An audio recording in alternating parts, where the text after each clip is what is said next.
Hello everyone, welcome to my channel. जैसे कि आप लोग जानते हैं कि समाजशास्त्र से संबंधित क्लास है और समाजशास्त्र से संबंधित किसी भी एग्जाम की तैयारी कर रहे हैं तो उसके लिए भी महत्वपूर्ण है। जैसे कि बिहार स्टेट के लिए तो स्पेशल ही है, लेकिन यूपी पीजीटी, जीआईसी, डीएसएसबी या कोई अन्य एग्जाम की तैयारी कर रहे हैं तो उसके लिए भी महत्वपूर्ण है। तो जो बच्चे इस चैनल पर नए हैं प्लीज़ चैनल को सब्सक्राइब कर लीजिएगा और ज़्यादा से ज़्यादा संख्या में शेयर कीजिए और पसंद आए तो लाइक कीजिए। आई होप ये क्लास ज़रूर पसंद आएगी। तो चलिए देर न करते हुए आज की क्लास स्टार्ट करते हैं। सो आज का पहला क्वेश्चन है, आगबन और निम्कॉफ के अनुसार वह कौन सी प्रक्रिया एवं साधन है जिसके द्वारा एक समूह सामाजिक मानदंडों के विचलन को सीमित करता है। ऑप्शन है ए सामाजिक नियंत्रण, बी सामाजिक संगठन, सी सामाजिक संस्था और डी समाजीकरण। क्वेश्चन नंबर 1 का राइट आंसर दीजिए। कौन सा राइट होगा?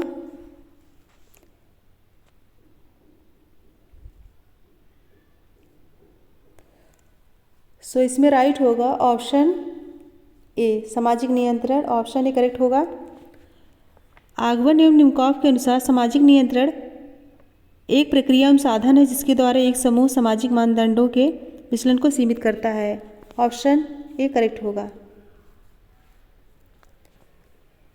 नेक्स्ट क्वेश्चन है, निम्न में से कौन सा सामाजिक नियंत्रण का स्वरूप नहीं है? क्या पूछा गया है? सामाजिक नियंत्रण का स्वरूप नहीं है। ऑप्शन है ए चेतन और अचेतन, बी सहयोग और संघर्ष, सी प्रत्यक्ष और अप्रत्यक्ष और डी सकारात्मक और नकारात्मक। क्वेश्चन नंबर 2 राइट आंसर दीजिए।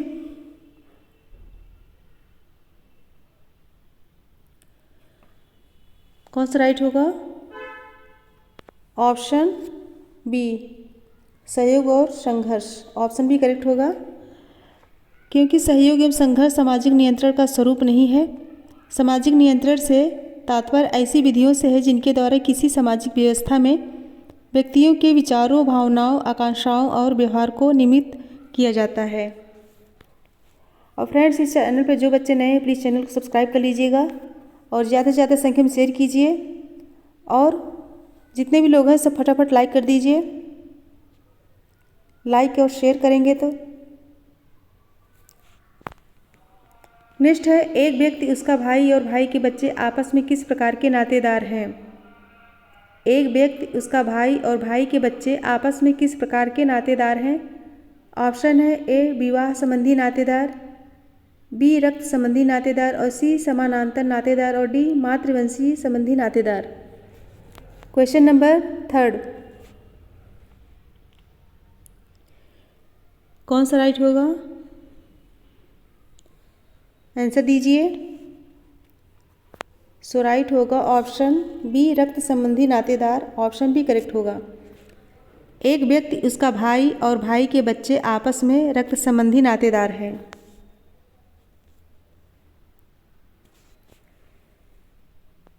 नेक्स्ट क्वेश्चन है, द्वितीयक नातेदार कितने प्रकार के होते हैं?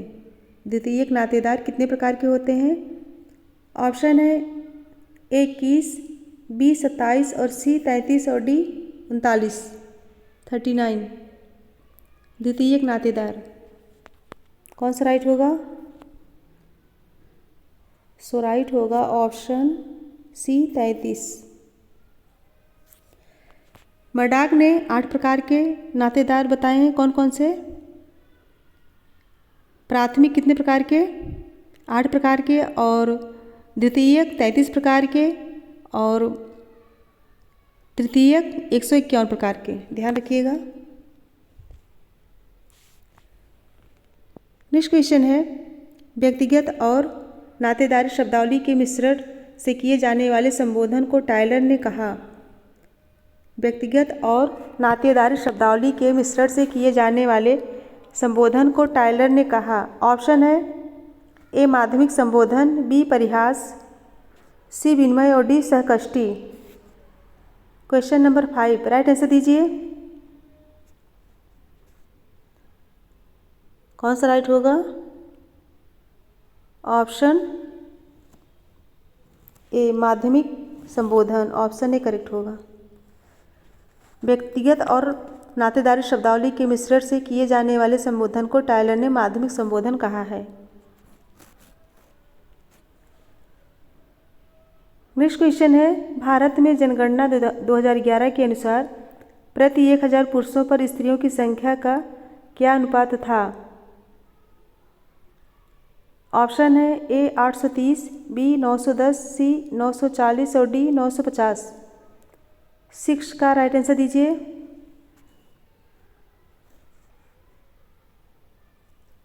कौन सा राइट होगा? ऑप्शन सी 940।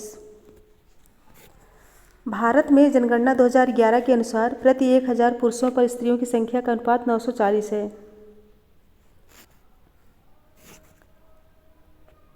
नेक्स्ट क्वेश्चन है, भारत में वर्तमान में महिलाओं की जीवित रहने की औसत आयु क्या है? महिलाओं की जीवित रहने की औसत आयु क्या है? ऑप्शन है ए 69.6 वर्ष, बी 67.3 वर्ष और सी 63.9 वर्ष और डी 62.3 वर्ष। 7 का राइट आंसर दीजिए। कौन सा राइट होगा? ऑप्शन ए। भारत में वर्तमान में महिलाओं की जीवित रहने की औसत आयु 69.6 है। नेक्स्ट है, सामाजिक अनुसंधान के चरणों का सही क्रम क्या है? सामाजिक अनुसंधान के चरणों का सही क्रम क्या है? ऑप्शन है ए विषय निर्धारण, बी ए विषय निर्धारण, प्राकल्पना निर्माण, तथ्य विश्लेषण, तथ्य संकलन। बी है प्रकल्पना निर्माण, विषय निर्धारण, तथ्य संकलन, तथ्य विश्लेषण। और सी है विषय निर्धारण और प्राकल्पना निर्माण, तथ्य संकलन, तथ्य विश्लेषण। और डी है विषय निर्धारण, तथ्य संकलन, प्राकल्पना निर्माण और तथ्य विश्लेषण। राइट आंसर दीजिए।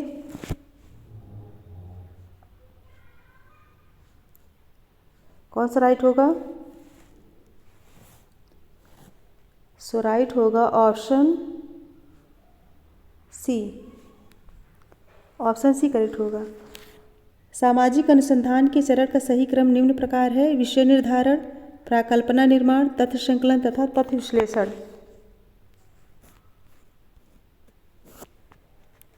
नेक्स्ट क्वेश्चन है, वह शोध जिसमें अध्ययन की जाने वाली इकाइयों की सूची उपलब्ध नहीं हो, ऐसी स्थिति में निदर्शन की कौन सी विधि उपयुक्त होती है? क्या पूछा गया है? वह शोध जिसमें अध्ययन की जाने वाली इकाइयों की कोई सूची उपलब्ध नहीं हो, ऐसी स्थिति में निदर्शन की कौन सी विधि उपयुक्त होती है? ऑप्शन है ए देव निदर्शन, बी बहुस्तरीय निदर्शन, सी नियमित अंतराल विधि और डी गैर संभावना निदर्शन। क्वेश्चन नंबर 9, कौन सा राइट होगा? ऑप्शन डी गैर संभावना निदर्शन। ऑप्शन डी करेक्ट होगा। निदर्शन विधि का एक रूप जिसमें समग्र में से प्रत्येक इकाई को चुने जाने की संभावना का निर्धारण संभव नहीं है और कोई सूची उपलब्ध नहीं है, गैर संभावना निदर्शन कहलाता है।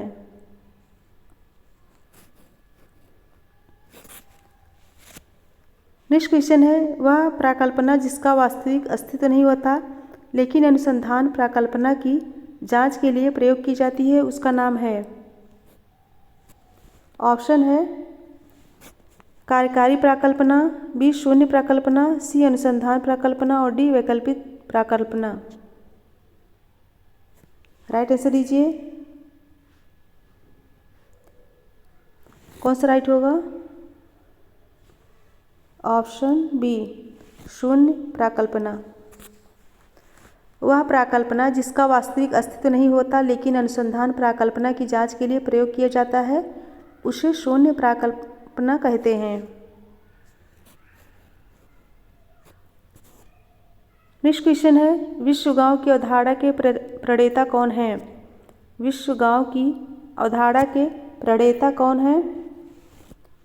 ऑप्शन है A R Gilpin, B Malcolm Waters, C Marshall McLuhan और D Anthony Giddens. Right answer दीजिए। क्वेश्चन नंबर 11, कौन सा राइट होगा?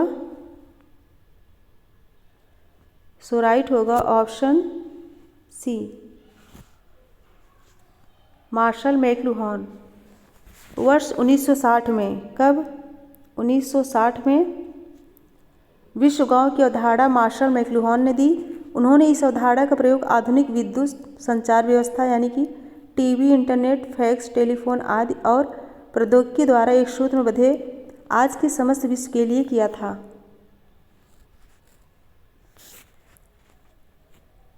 नेक्स्ट क्वेश्चन है, प्रिंसिपल ऑफ सोशियोलॉजी पुस्तक के लेखक कौन है? प्रिंसिपल्स ऑफ साइकोलॉजी के लेखक कौन है? ऑप्शन है A John Dewey, B William James और सी एबिंगहॉस और D Wundt. Principles of psychology कौन है इस पुस्तक के लेखक? राइट आंसर दीजिए। Option B William James. Principles of psychology पुस्तक के लेखक विलियम जेम्स हैं।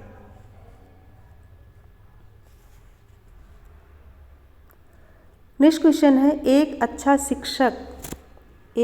शिक्षक। ऑप्शन है ए अधिगमकर्ता को क्रिया के लिए प्रोत्साहित करता है, बी अधिगमकर्ता की जिज्ञासा का पोषण करता है, सी अधिगमकर्ता को वास्तविक वैश्विक परिस्थितियों में सम्मिलित करता है, डी उपरोक्त सभी।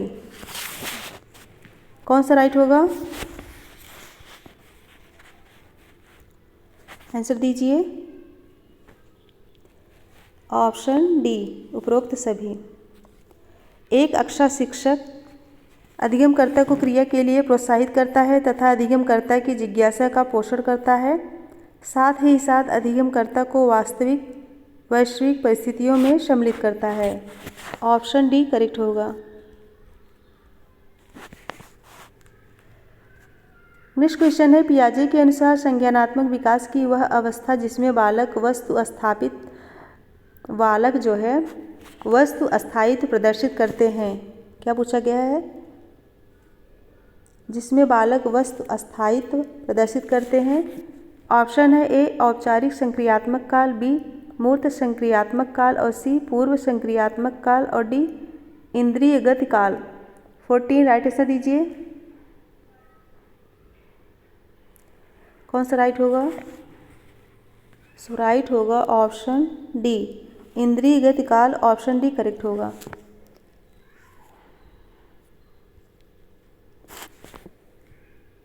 नेक्स्ट क्वेश्चन है, निम्नलिखित अवस्थाओं में से किसे समस्याओं की अवधि कहा जाता है? किसे समस्याओं की अवधि कहा जाता है? ऑप्शन है ए किशोरावस्था, बी प्रौढ़ावस्था, सी बाल्यावस्था और डी उपरोक्त में से कोई नहीं। आंसर दीजिए। सो राइट होगा ऑप्शन ए किशोरावस्था। बाल्यावस्था और वयस्कावस्था के बीच की स्थिति लगभग 13 से 19 वर्ष किशोरावस्था कहलाती है, जिसमें संवेगात्मक एवं व्यवहारात्मक परिवर्तन के लक्षण दिखाई देने लगते हैं और इसे समस्याओं की अवधि भी कहा जाता है। नेक्स्ट क्वेश्चन है, निर्मितवादी सिद्धांत आधारित शिक्षण का आधार है। निर्मितवादी सिद्धांत आधारित शिक्षण का आधार है। ऑप्शन है ए करके सीखना, बी अध्यापक को सुनना, सी अध्यापक कथित विषय वस्तु को दोहराना, डी अध्यापक तथा शिक्षार्थी के संबंध। 16 का राइट आंसर दीजिए। कौन सा राइट होगा? ऑप्शन ए करके सीखना। निर्मितवादी सिद्धांत पर आधारित शिक्षण का आधार करके सीखना है। ऑप्शन ए करेक्ट होगा। नेक्स्ट क्वेश्चन है, विभिन्न श्रव्य दृश्य सामग्रियों के संबंध को प्रदर्शित करने के लिए अनुभव का शंकु देने वाले विद्वान हैं। यहाँ होगा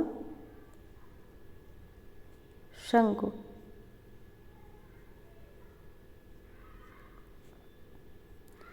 अनुभव का शंकु देने वाले विद्वान हैं।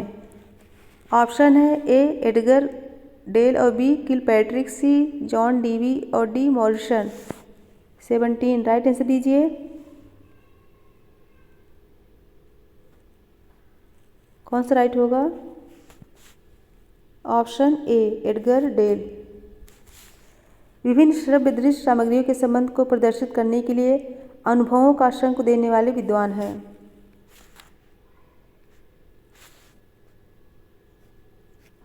अनुभवों का शंक। नेक्स्ट क्वेश्चन है, एक मानसिक सशक्त व्यक्ति निम्नलिखित में से कौन सा व्यवहार प्रदर्शित करेगा? एक मानसिक सशक्त व्यक्ति निम्नलिखित में से कौन सा व्यवहार प्रदर्शित करेगा? ध्यान दीजिएगा, ऑप्शन है दूसरों की गलतियों को बताना, बी स्वयं की गलतियों को सुधारने के तरीका ढूंढना, सी दूसरों की कमजोरी ढूंढना और डी इनमें से कोई नहीं।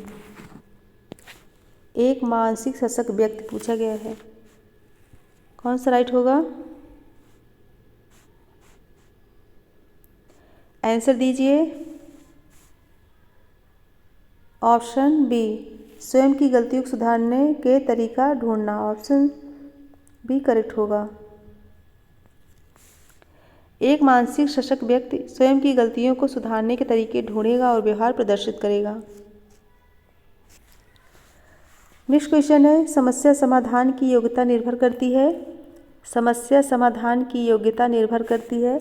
ऑप्शन है ए लंबाई व भार में वृद्धि, बी शब्द भंडार के विकास पर और सी चिंतन व तर्क के विकास पर और डी आकार व आकृति के विकास पर। राइट आंसर दीजिए। क्वेश्चन नंबर 19 कौन सा राइट होगा? सो राइट होगा ऑप्शन सी चिंतन व तर्क के विकास पर, ऑप्शन सी करेक्ट है। नेक्स्ट क्वेश्चन है, भावात्मक प्रज्ञा के अंतर्गत किसे उसका घटक नहीं माना जाएगा? भावात्मक प्रज्ञा के अंतर्गत किसे उसका घटक नहीं माना जाएगा? ऑप्शन है ए आत्म प्रबंधन, बी आत्म विश्लेषण, सी आत्म अभिप्रेरण और डी तदनुभूत। राइट आंसर दीजिए। सो राइट होगा ऑप्शन बी आत्म विश्लेषण।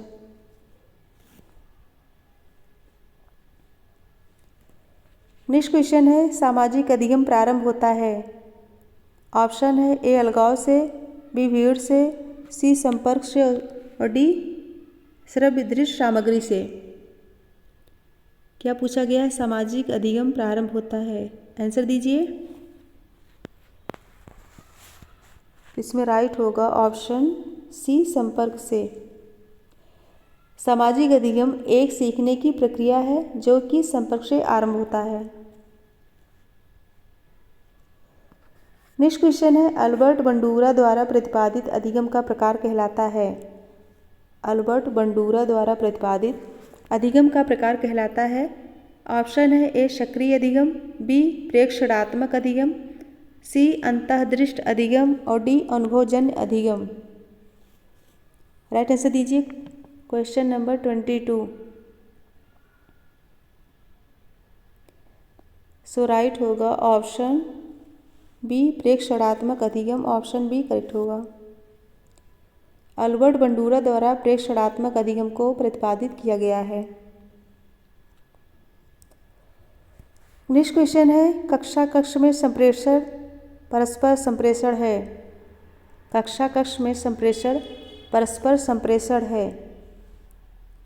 ऑप्शन है ए शिक्षक शिक्षक के मध्य, बी शिक्षक विद्यार्थियों के मध्य और सी विद्यार्थी विद्यार्थियों के मध्य और डी उपरोक्त में से कोई नहीं।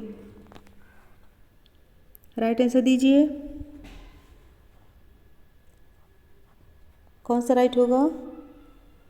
ऑप्शन बी शिक्षक विद्यार्थियों के मध्य, ऑप्शन बी करेक्ट होगा। कक्षा कक्ष में संप्रेषण शिक्षक विद्यार्थियों के मध्य परस्पर संप्रेषण है। नेक्स्ट क्वेश्चन है, निम्न में से कौन सा सहयोगी अधिगम का तत्व नहीं है? कौन सा सहयोगी अधिगम का तत्व नहीं है? ऑप्शन है ए विषमांग समूह, बी समान अवसर, सी सामाजिक अंतःक्रिया का भाव और डी सकारात्मक परस्पर आश्रितता। 24 राइट आंसर दीजिए। कौन सा राइट होगा? ऑप्शन सी सामाजिक अंतःक्रिया का भाव, ऑप्शन सी करेक्ट होगा। सहयोगी अधिगम तत्व है विषमांग समूह, समान अवसर, सकारात्मक परस्पर आश्रितता। जबकि सामाजिक अंतःक्रिया का अभाव सहयोगी अधिगम का तत्व नहीं है।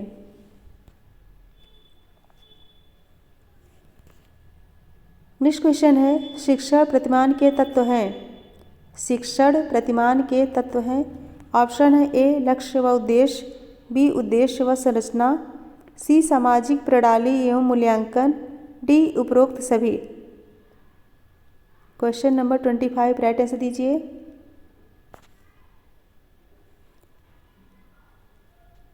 कौन सा राइट होगा? ऑप्शन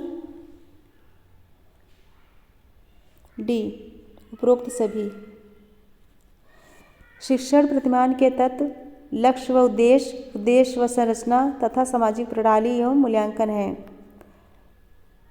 फ्रेंड्स, जो बच्चे इस चैनल पर नए हैं प्लीज़ चैनल को सब्सक्राइब कर दीजिए और जितने भी लोग हैं सब लाइक कर दीजिए और शेयर कर दीजिए। फटाफट लाइक कर दीजिए और शेयर कर दीजिए। आज का प्रश्न है, तो मेरे साथ बने रहने के लिए थैंक यू सो मच और कमेंट करके बताइए कि आज का क्वेश्चन कैसा है। आज 100 से ज़्यादा क्वेश्चन थे और जिन बच्चों ने कल आंसर दिए थे उनका राइट था। तो friends, good bye and good night. Like share ज़रूर कर दीजिए, फटाफट लाइक शेयर।